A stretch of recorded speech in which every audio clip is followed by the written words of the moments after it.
Hey, what's up guys? Ici Tony ici, dans votre fil de nouvelles pour partager du contenu positif, inspirant et qui j'espère sera éveillé en vous cette splendeur qui nous habite tous à l'intérieur.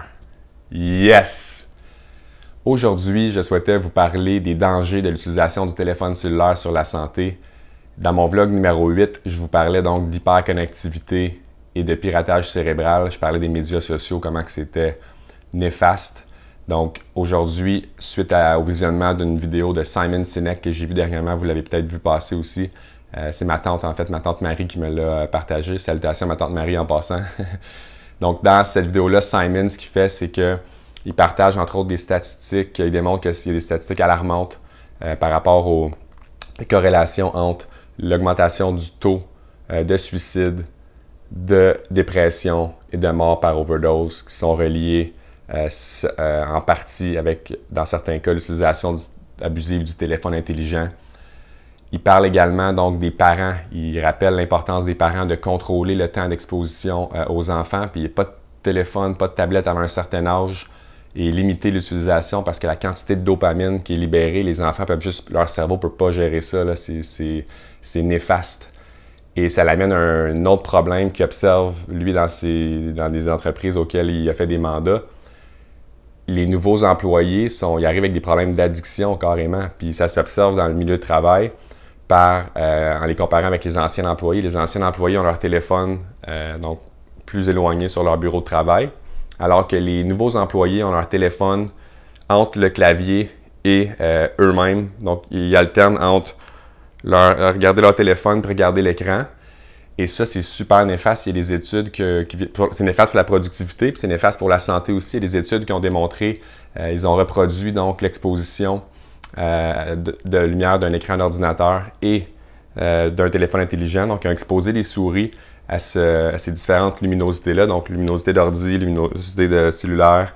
Ils ont fait ça pendant des longues périodes de temps. Puis les souris qui ont été exposées à ces lumières-là, ça leur prenait 3 fois plus de temps à réaliser un parcours de labyrinthe versus le groupe témoin qui n'avait pas été exposé aux lumières, puis le dommage était irréversible, guys. Donc ça, c'est un gros problème. L'autre élément que je voulais vous partager, c'est que lorsqu'on utilise un téléphone cellulaire en présence de gens autour de nous, ça passe un message subconscient que les gens autour de nous sont moins importants.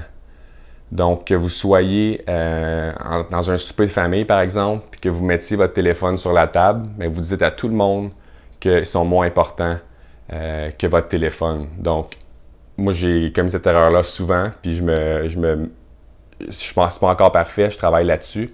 C'est vraiment une problématique. Je m'en suis rendu compte hier soir, en fait, je vous partage une petite anecdote en terminant, mais hier soir, j'étais au restaurant avec ma conjointe et elle est partie pour aller à la salle de bain.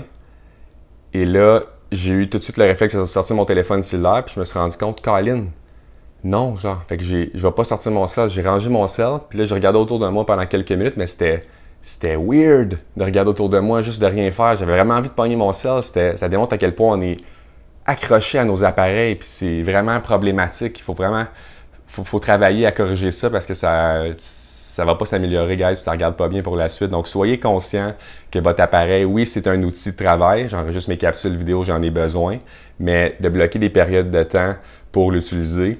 Puis quand vous êtes en présence de gens, un collègue, un ami, un employé, de la famille, rangez votre téléphone, guys. Sortez-le pas pour vrai, essayez de faire ça dans le temps des fêtes. Gardez-le éloigné.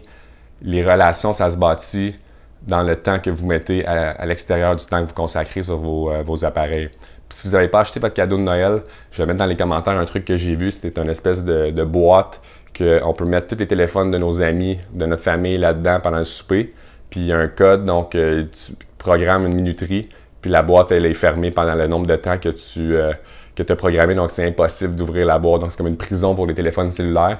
Je vais mettre le lien dans les commentaires si vous voulez demander ça pour Noël, pour passer donc du temps de qualité avec les gens que vous appréciez dans le temps des fêtes.